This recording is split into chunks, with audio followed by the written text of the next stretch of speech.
12 o'clock, so good afternoon. I hereby call this agenda review meeting of the Nacogdoches ISD Board of Trustees to order. Let the record show that a quorum is present and notice of this meeting was legally posted in accordance with the Texas Open Meeting Act. Reverend James Irvin is unable to be with us today, as well as Dr. Tyrell Groman. Our prayers are with Dr. Groman and all of the men and women in Alto. Dr. Groman is serving today with the Texas Baptist Men's Disaster Relief Team in Alto. So he will be missed. It is, he indicated to me it was his intent that he will be here Thursday unless they're not able to get enough volunteers in between now and Thursday. All right. All items on the agenda today are for discussion only. No action will be taken at this meeting. Please join us in turning your cell phones to the silent mode. First item of business on our review agenda today is the budget workshop with Mrs. Lisa Barber. Good afternoon, President Fitch, board members, Interim Superintendent Fraley. I would like to pull this item due to the legislature still being in session. Very wildly different amounts they're proposing for salaries. Salaries does consist of 80% of our budget, so we would like to wait to get more information until we present it again to you. We have been building this budget and collaborating with the principals and directors on building it, so that process is still continuing, but we're just not quite ready to make any presentations. Madam President, if I could add again, I want to thank Ms. Barbick and her team and also the folks, Mr. Whitaker and HR for their work. Legislation is proposing some things that will impact some employees but not other employees, and that will have major implications for what we're able to do with the budget. Should they pass the House Bill 3 out of the Senate as it has went in, and that we don't know yet. So we're kind of monitoring it very, very closely. We'll have everything else on deck and queued and ready to go and push the button when the time comes. But right now I'm still working to do that. But we do still want to get with you all and share with you, per your interest, in where we are with the budget as we did last year. Thank you. Is there a timeline? Is there a time you anticipate? Well, it's in the Senate as far as I know, and when they take it up, it's when they take it up. And if they pass, we know that the governor is prepared to sign it, as he's pushing for this legislation as well. But there are a couple of different things out there that could change that final number, and we don't know what that is, and that has major implications on our budget. Lots of moving parts. Yes, there thank is. you thank you for monitoring that and keeping us informed, and we'll look forward to hearing that as we move forward. And exciting stuff going on at the legislative level. Well, that's stuff for sure. All right, that'll take us to the consent agenda. Ms. Barbrick, well, before we get to the business office reports, any questions or comments on the meeting minutes? All right, then we will move to business office reports with Mrs. Barbrick. Good afternoon again. I will begin with the budget amendments, which is on page 23. Our first budget amendment is to budget funds received. $18,000 was received last month for batting cages, and so that is a request to budget those funds so we can begin that project. The second amendment, we received a donation from the baseball athletic boosters, and would like to budget those funds.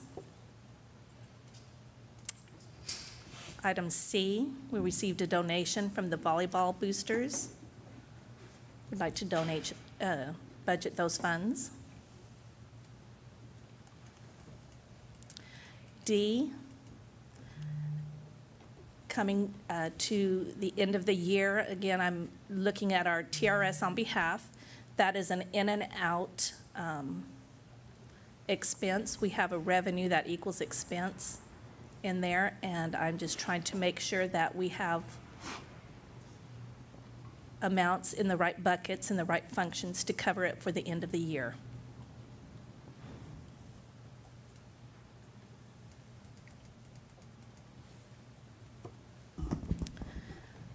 Item E, we reimburse the student nutrition every month for, because we feed foster grandparents. And anyway, we needed about $2,000 more, so that is a request to transfer funds to pay for those meals. Do you have an idea how many foster grandparents are getting fed? I do You don't have? not. I'm just curious, the number.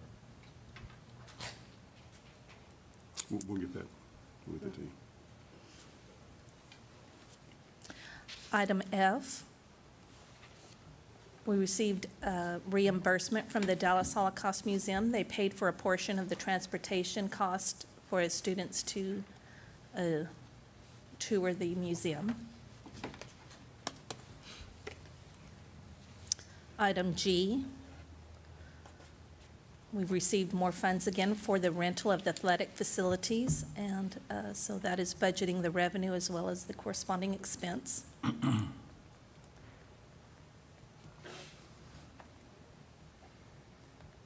And item H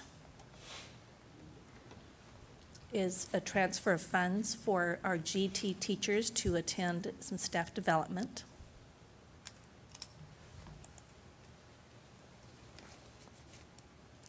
Any questions on the budget amendments? Hearing none, we'll move to donations.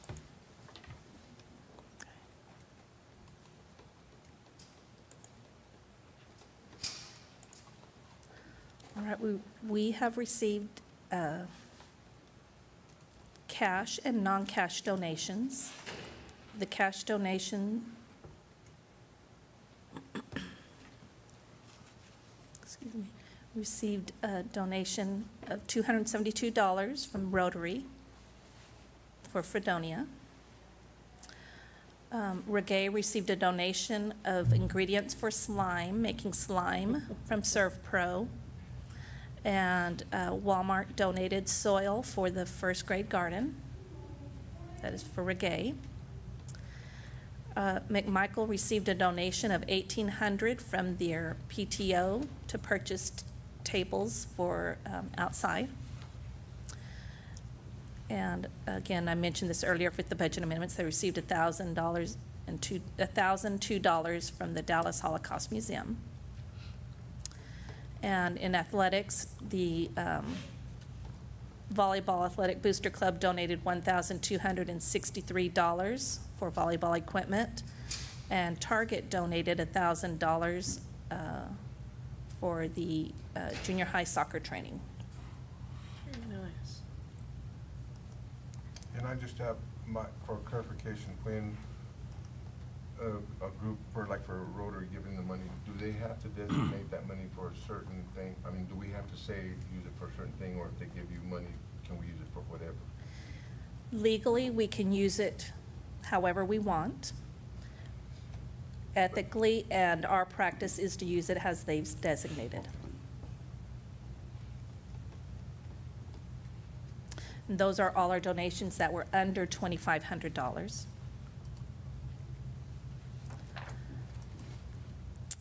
We received one donation over $2,500, and that was $6,106 from the Basketball Nacogdoches Dragon Athletic Booster Club for baseball equipment. Very nice. This is above and beyond the $18,000 Yes. they donated last month. Very Yes. kind. They are busy bees. Wonderful. Any questions on the donations? All right, I'd like to move on to the investment report, which is on page 33 and 34. So I believe it was last month you saw me invest, I think it was $6 million. Well, now I'm pulling out $2 million to cover our expenses, regular monthly expenses. Other than that, just interest, earnings from our investments. Any questions on the investment report? We're making money, that's okay. We are.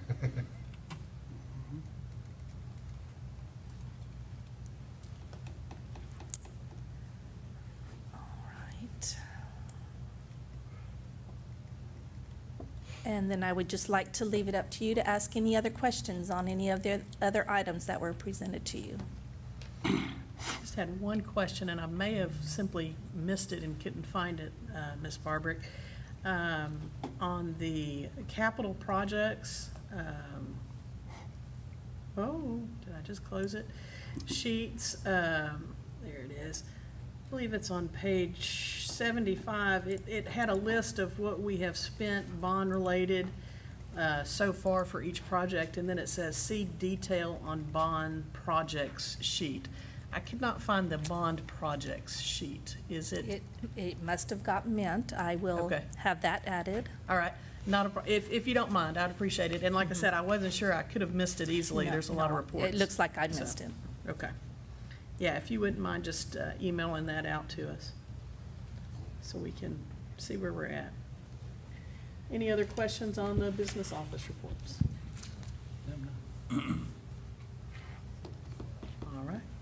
Hearing none, we will move to item C, the consideration of the interim superintendent evaluation instrument. We will actually discuss that in executive session. Item D, certify the interim superintendent to the Region 7 ESC Regional Advisory Committee. Mr. Fraley. That's just kind of a routine thing to say that I'm able to represent the district. Very good. Item E, order of cancellation for the May 4th Board of Trustees at-large election. Mr. Fraley. This is, since there was no opponent to the candidate incumbent in the at-large position, Mrs. Fitch, we're going to cancel that part of the election. And so you can stop campaigning. No. You're in. Thank you. Thank you. You won. I'll Be read. careful. You caught the car. Be sure you get those signed. Oh, my goodness. Yes, I had it. We have a second, item F is a second reading on revised local policy DNA, performance appraisal evaluation of teachers. Since this is a second reading, I will just ask if any of the board members had additional questions for Dr. Hill before we are to vote on that Thursday. All right.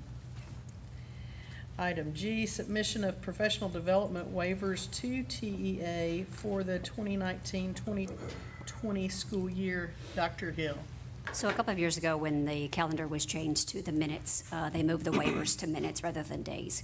And so looking at our school calendar for next year, and we'll talk about that in just a few moments, but there are about 4 professional development days that are embedded within the calendar. So we're going to go ahead and seek the full 2,100 minutes for this next year, if you guys approve. Dr. Hill, have you decided how you're going to use those? Will it be half days or full? We believe they're going to be full days. Full days. They're slated in the calendar, yes, sir, is full days.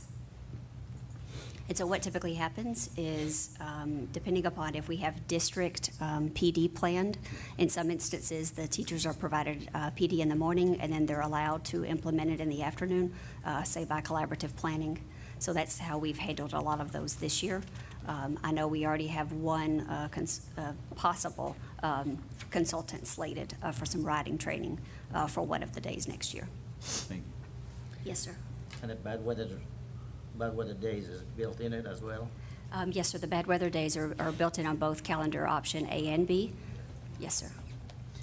And help me understand a little bit more. I don't know that I'm familiar. I don't know that we've done this before at the board level. I'm not 100% sure, but we're requesting a waiver to do these staff development minutes, which I understand. What are we requesting the waiver from? Does that make sense? Why do we submit it as a waiver? Because they are substituting PD hours for instructional minutes. Okay, so it still counts towards. So it still counts toward instructional minutes as well? Yes, sir. Yes, ma'am. Okay, That's that makes that's sense. why we're seeking the waiver. Okay. It used to be a couple of years ago that it was just days, and you Okay. could request up to 5 days that would substitute for student days. Okay. And so, yes, ma'am.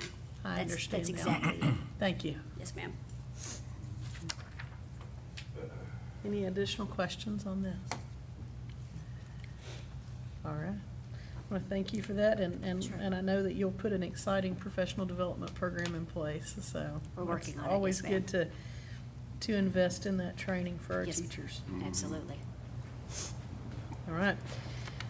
Item H is proclamation of the 2019 list of instructional materials adopted by the State Board of Education. Dr. Hill. So I've provided you with two different lists from the TEA website. And so by going ahead and adopting both of these lists, or especially the list from the SBOE, would allow us some purchasing flexibility. While we do not plan to purchase everything that you see on this list, because it is all inclusive, we just wanted to have some flexibility. But the first list really designates by grade level. Of course, the Proclamation 2019 deals with ELAR, English Language Arts and Reading, for grades K through 8, and then there's some financial literacy pieces in it as well. But the first list just tells you every grade level and the adopted instructional material and how much of it is aligned to the text, if that makes sense. Yes. So you'll notice that there are a couple of items on here that are less than 100% aligned to the text, and the second document really fills in those holes for us. But this would just allow us some flexibility. And in the May meeting, you will see what the committee has selected. So you And have so- a committee that Yes. has looked at that list and will decide what's appropriate or what they want to use? Yes, sir. What has happened is, at the beginning of this year, because we knew Proclamation 2019 was coming up, so we formed a committee based on principal input. And so they've been meeting with textbook representative or instructional material representatives throughout the school year. And we had, I believe it was a couple of weeks ago, it could have been last week, I'm lost on my time, that we had a public viewing of what the committee has selected. And so what we'll bring to you next month is that selection, because it will be a purchase that exceeds the amount that we'll have to get board approval for. Wonderful. Any additional questions? No. Hearing none. We'll move to item I, the consideration of the fire panel inspection bids. And it looks to me like this is very closely related to item J, consideration of the fire safety wet system. I'm very excited to learn the difference. So you can hit both of them at the same time if it's easier, Mr. LaRue. Bet you are. Good afternoon, President Fitch, board members, interim superintendent. Basically, in your fire system within the building, you have the annunciators, the alarm panels, the things that interact with the people directly. Each office generally has a fire panel inside it that they do their fire drills with and things of that nature. Also, within some of our buildings they are sprinkled, and it's a completely different setup, unrelated almost. Are they completely separate systems? Yes, two separate systems, two different levels of certification for inspection. So our efforts have been, we were trying to get everything under one company, but it just isn't going to happen. We currently have 4 companies inspecting our dry system, what we refer to as the dry system, the fire panels. And it's been an issue, and who's doing what, and this, that, and the other. So the companies that did this bid are certified to inspect all different brands of equipment. So we're down to 2 companies, I'm happy to say. But the one company that's doing the fire panels, that includes every smoke detector, every annunciator, every little flashy light. All those things are going to be inspected as part of this, as they're required to each year annually. But the beauty of this new system will be that each one will get a tag put on it that can be read with a reader. So we'll have everything tagged and certified.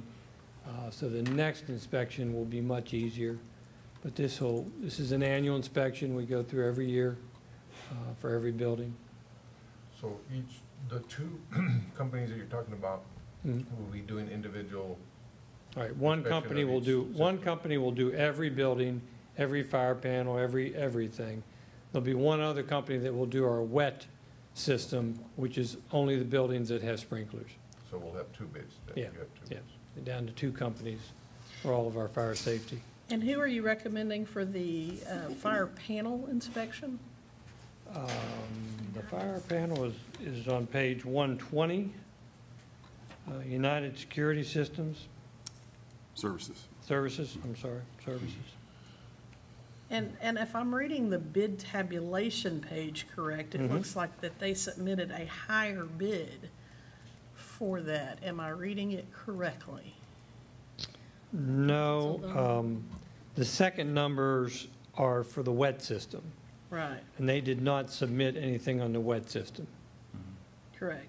So they submitted a quote or a bid of the $68.95 Right. Fire panel. for the fire panel. And if I'm reading this correctly, you have other, for example, Johnson Controls, it appears that they submitted a bid for $24.38. No, they're 11.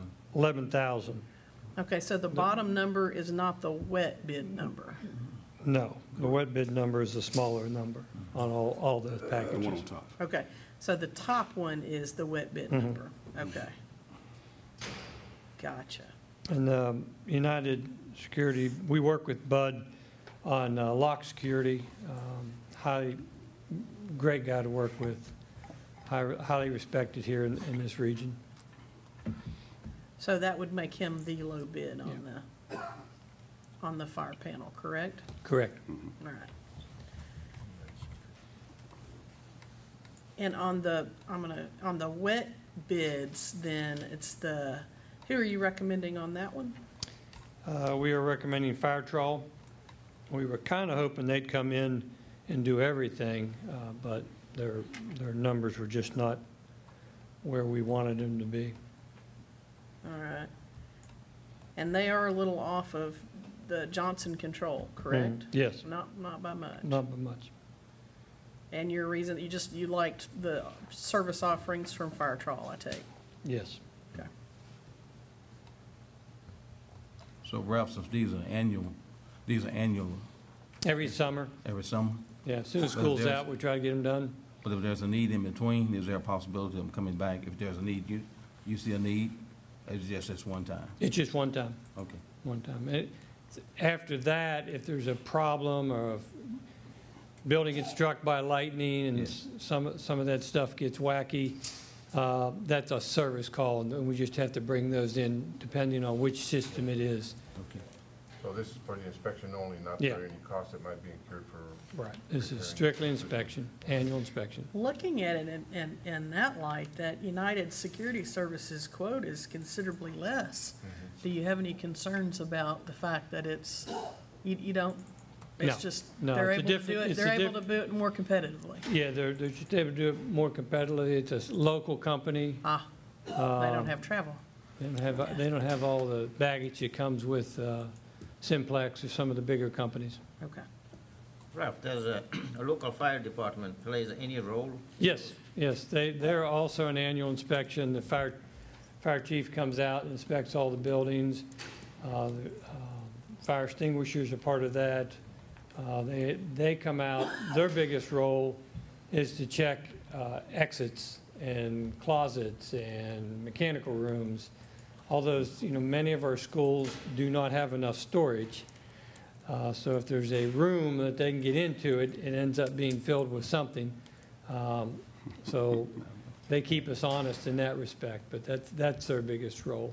And they check the fire exits, if they're, like TJR has the staircases, Right. things like that. They're also involved in our fire drills to observe those and monitor those. and those are separate costs? Yes, that's a separate item. Thank you. Any additional questions from Mr. LaRue? Hi, thank you, sir. Thank you. Appreciate your work on this. All right, that brings us to, I'm going to say, the highlight of today's meeting. Action 4A, consideration of the design development for McMichael Middle School. Mr. Fraley. Thank you, President Fitch and trustees. We're very excited to look at another project in our 2018 bond. This one's been a lot of fun. We've gone through a lot of iterations of this project, and right now, on paper with our estimation, we're a little bit outside the budget, but we're not going to dictate the design to the campus. We're just saying, here's your budget. And so we're going to work with this construction manager at risk and see if we can value engineering it as much in here as we possibly can. So this is request to approve the project as is, kind of almost conceptually.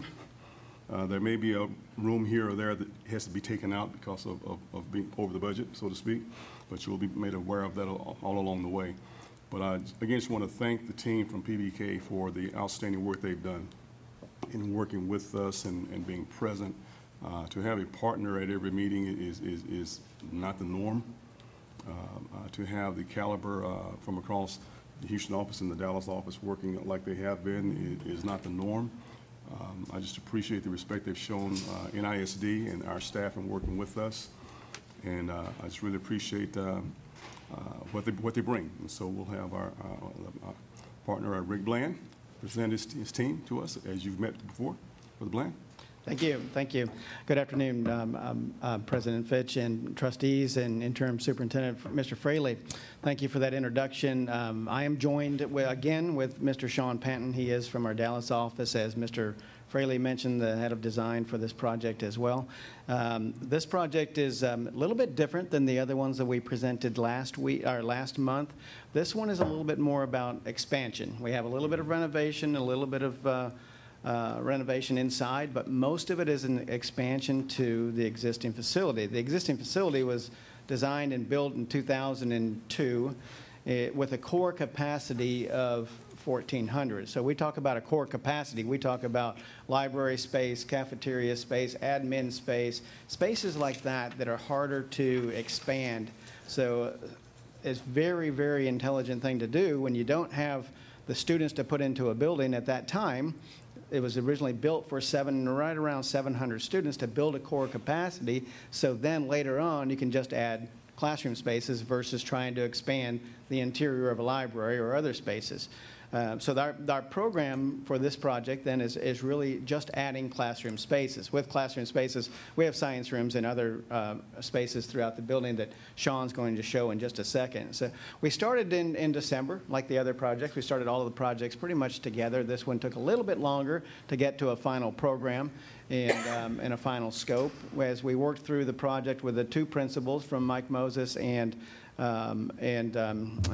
McMichael's, and McMichael's Middle School, and the staff and administration. We had several meetings through those months from December until today. So we actually had input again Friday and some this weekend that we talked about. So we will continue that input as we work through this design. So the design is not 100% finished. This is a major milestone for design development, and then we go into the construction documents, and there's a little tweaking as we go through. Just to start out, describe a little bit about the site and where the main additions are, and then I'll let Sean go into the interiors. So our main classroom addition is on this side of the campus. So the campus was the core space that I mentioned is here. So there's classroom wings that were designed for the original building, and then there was intent for other additions to increase the student capacity to align with the core design capacity. So our main addition is here. We also have other additions here and here at the end of these classroom corridor wings. You've been in the building, I'm sure, so this corridor would just continue on, and we'd have additions on those wings, but the main addition is here. Another small portion of addition is a concession and restroom, small facility for the football field. It's just a small facility with a concession window, a little bit of concession space, maybe a little bit of storage, and then restrooms. Then also, when you add this many classrooms, 28 classrooms, and then plus science, you also have staff. So we have additional staff parking here. That staff parking can be utilized for after-hours use for large functions or for the football field seating area as well. So it's positioned on this side. You may remember one of our diagrams that we presented during the bond planning was just a parking. If you remember, we discussed quite a bit about they're very schematic at that time, and we still need to meet with staff, and we still need to work things through. But we were showing parking on this side. It made sense to come into here. Well, as we worked through the project with the staff, it made more sense. We had the room here, and made more sense to get this parking closer to the field, so we can utilize that parking for multiple uses besides just staff parking during the day. And then a couple other little additions. We are enlarging the cafeteria seating area. That we mentioned that in the bond planning as well. So the seating capacity for the cafeteria is enlarged a little bit. I'm going to let Sean take us into the interior and then I'll come back at the end of Sean's presentation. Good afternoon, President Finch, board members, and Superintendent Fraley. So going over the additions, there we go.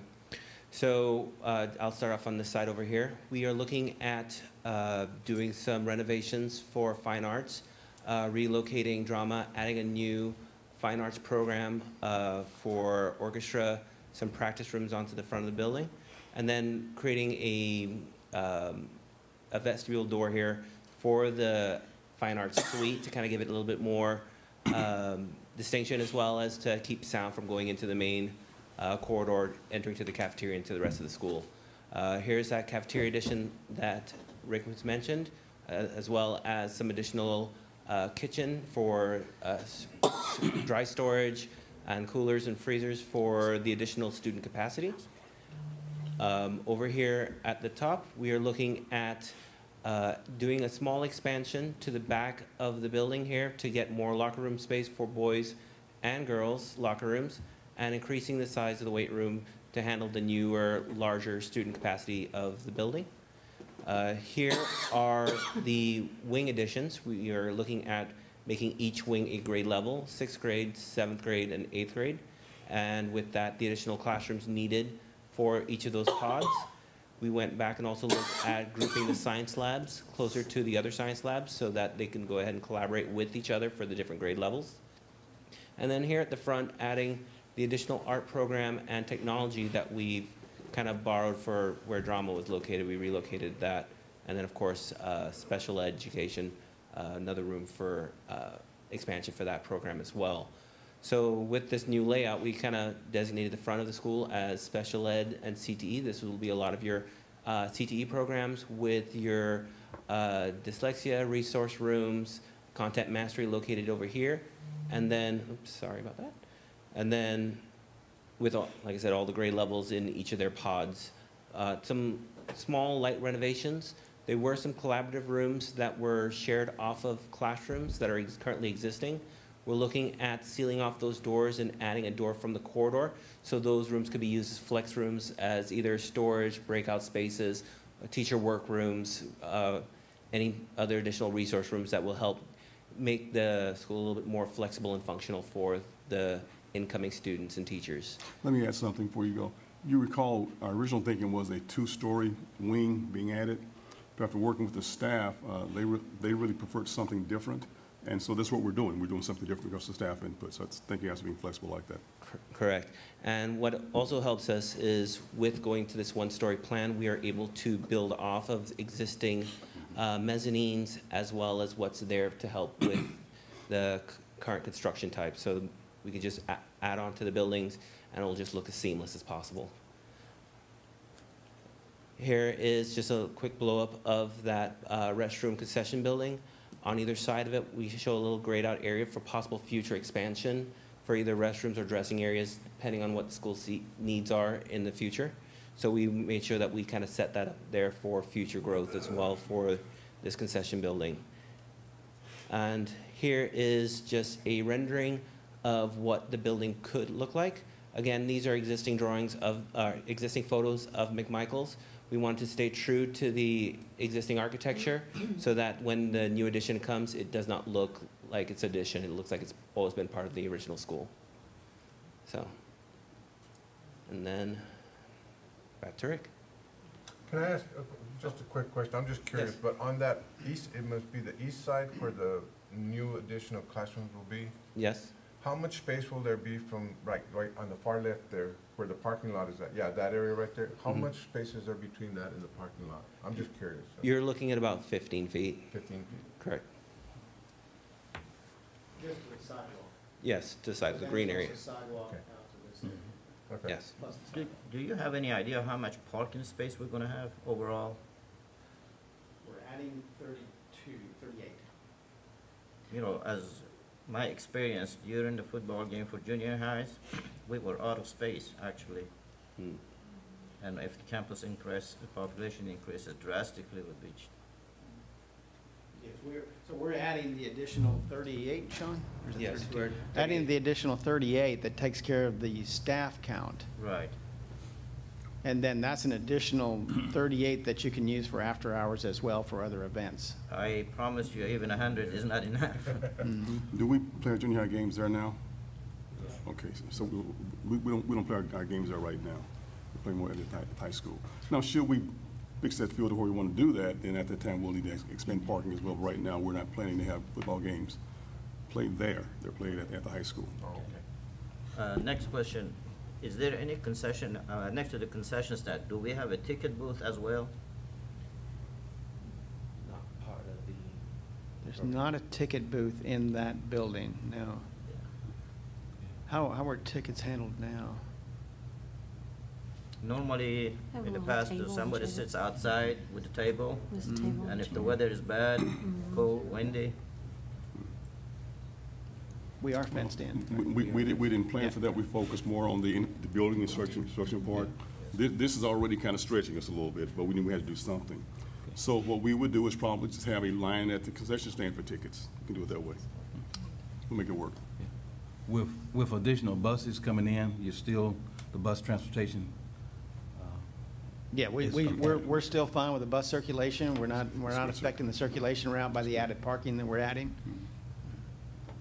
There's a lot of existing stacking. As we see the plans presented today, how much over budget do you estimate them to be?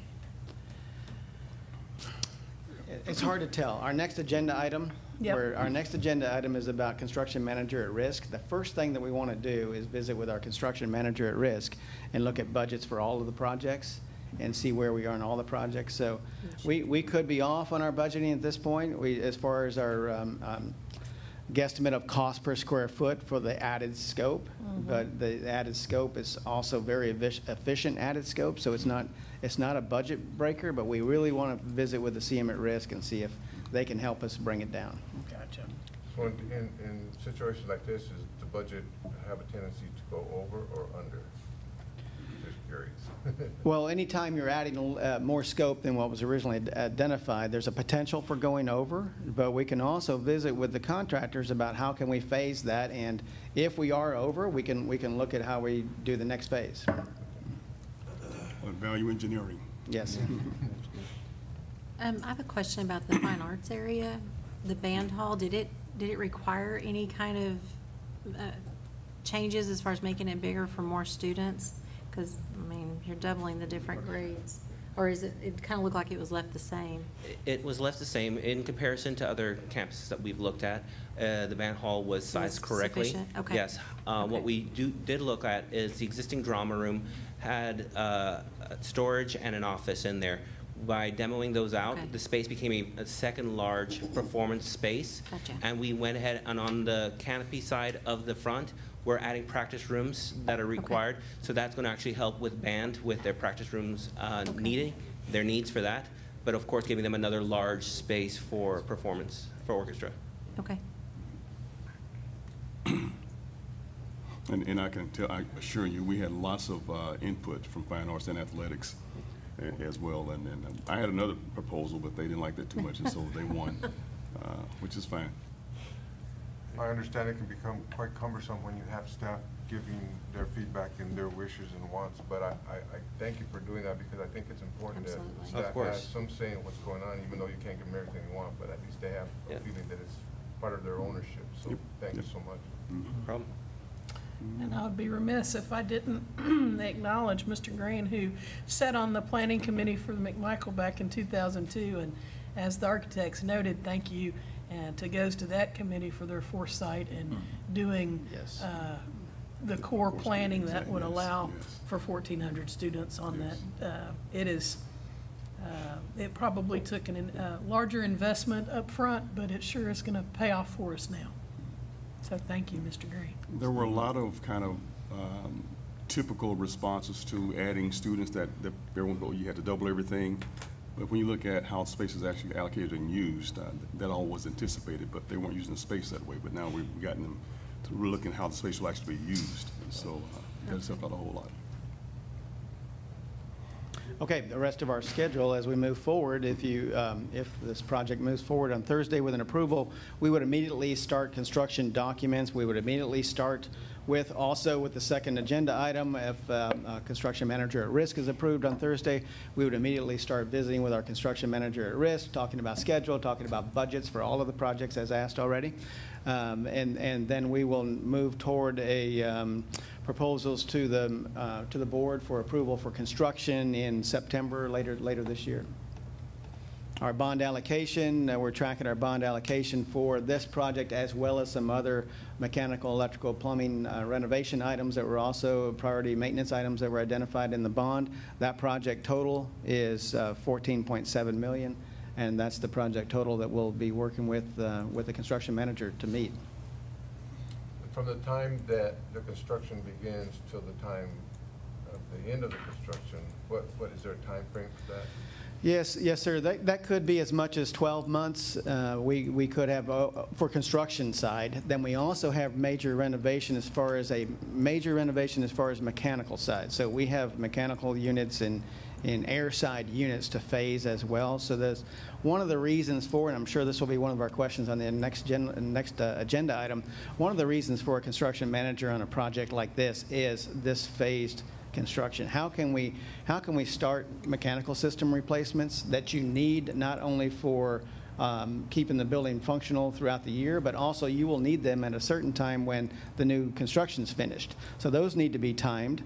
So there's a lot of phasing that needs to be studied there with the construction manager, but roughly the construction could be about a year, maybe a little bit less on the construction side of the new additions, but it will overlap with the phasing of the interior renovations.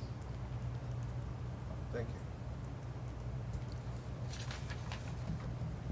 you. Man, December 2020 is going to be busy. Actually, November 2020 is good. To meet December 2020. All right, any additional questions for the architects?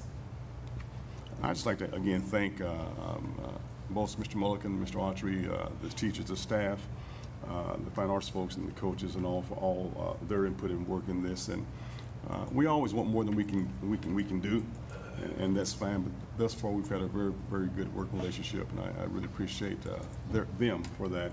And I look forward to a great project for the boys and girls at our new junior high, or at our one junior high. Thank you very much. All right.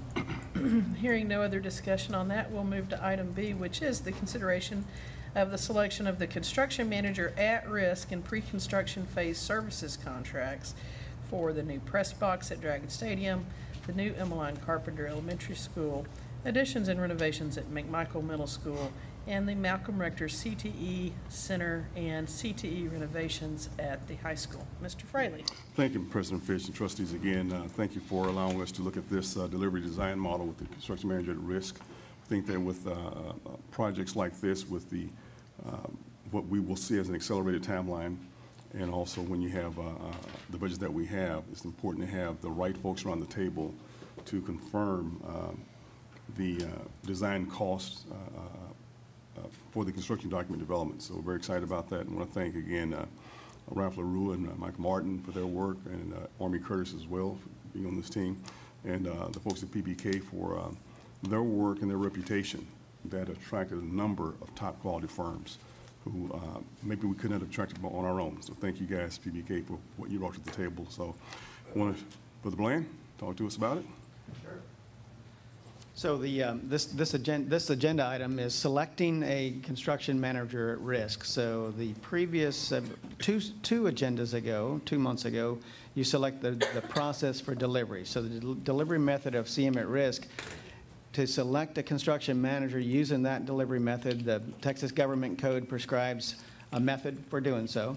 There's a two-step process for selecting a construction manager where you solicit qualifications. The next step is soliciting proposals. The process deals with an evaluation and evaluation criteria. Evaluation criteria was published as described by the Texas Government Code, and the committee utilized the selection criteria do evaluation to create a short list. So we had 4 contractors, 4 construction managers submit on step 1. Those 4 were very, very reputable construction managers with great reputations and great experience. 2 of them from closer to the area and 2 of them from the Houston area. The short list was all 4, since they all evaluated out very well with a high ranking, and all of them were very close to each other as far as a ranking, as far as using the selection criteria. The next step then is soliciting proposals. So as you develop a short list, the next step is just, we need your proposal for a fee base on the construction amount, what is your fee, and pre-construction services fee. As I mentioned earlier about talking with construction managers about budgets and scheduling, and as we are developing construction documents, currently our construction documents are like what you saw on the screen, a little bit cartoonish, I guess you could say, and they're not real construction documents that you would build by. As we go through the several next months of doing that, there are pre-construction services that a construction manager will assist us with constructability, with phasing, with scheduling, and construction types as well. They will get to know the buildings that we're adding on to. So they are involved in construction services. The contract that you would propose, that you would approve, or for consideration for approval on Thursday, is just a pre-construction services contract. So the pre-construction services fee for the recommended contractor, let's say, is $15,000. That is a pre-construction services contract with amendments to come. So the amendments, as we get closer to us finishing the construction documents, the construction manager works with the team and with Mr. LaRue and Mr. Martin, and we bring the projects into budget, then they will move forward with a construction with a guaranteed maximum price for either all 4 projects. We also may come back with moving forward with one of them before another one. This is all about scheduling and phasing as well. So we may move. Another reason for using a construction manager is early packages. We may come back with a site package. We mentioned this during the Carpenter presentation. We may come back with a recommendation to have an early site package for Carpenter. Construction manager then would put those packages out to bid. They would receive competitive seal proposals. It would be a competitive bidding process all the way through. After you approve a construction manager at risk, they are just a contract for pre-construction services or fee base. At that point, then, they are in charge of selecting subs and issuing out for competitive seal proposals.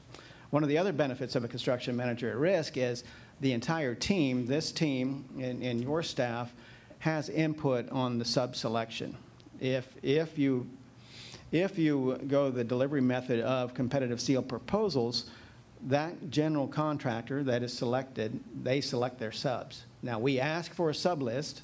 We always ask for a sub list. We want some input. However, at that process, they might ask you for, if you want to go to a different sub, they might say, well, it's going to be a premium of X or whatever it might be.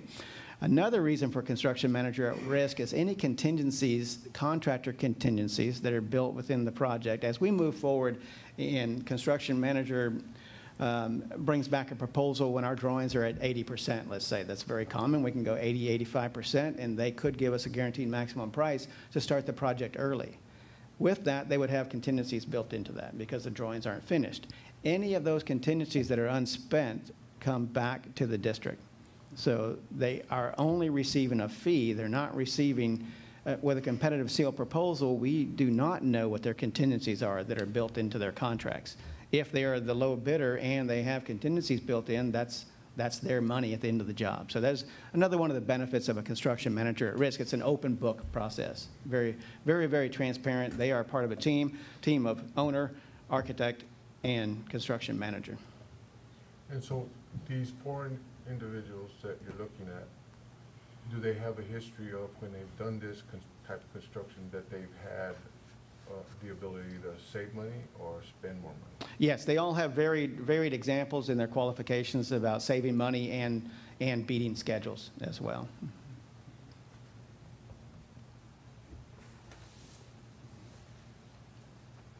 Any additional questions? All right. Thank you. That will take us to item 4C, consideration of the 2019-2020 instructional calendar. Dr. Hill. So there are two calendars that we asked the staff and faculty to vote on. Calendar option A pretty much is a mimic of this year's. Excuse me. And then calendar B had an additional professional development day, and then the only other difference was the bad weather days were separated. One was in March, and the other one was still on Good Friday. And so you'll see there on the action sheet that calendar option A was the one that everyone wanted. We had about overwhelming, yes ma'am, we have 502 electronic and paper-based votes, so we were pleased with the turnout. Is that calendar the same calendar that falls within SFA's spring break schedule? Yes, sir. And most of the other holidays that they have? Yes, sir. There was a little bit of confusion with SFA's spring break, just Right. because they had it on their website listed Right. 2 different dates, but we did our due diligence and confirmed that we had the appropriate one. I cross-referenced it myself too, because it Yeah. seemed very early, Right. but that is, I appreciate that. Yeah. Thank you for doing that. yeah, that is the date that it coincides with SFA. Any questions, comments? All right. That will take us to item 5, executive closed session. The board will now conduct an executive closed session to discuss the items posted on our agenda pursuant to the following provisions of the Texas Open Meetings Act and as allowed by Texas Government Code sections 551.071, 551.072, 551.074, and 551.129. No voting will take place in the closed meeting. Today's session is discussion only. It is now 12:52.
Reconvening into open session at 1:49 PM. And that takes us to item 7 on our agenda, requests for any future agenda items. Have none? All right. Hearing none, I'll move to item 8 and entertain a motion. I move we go. Second.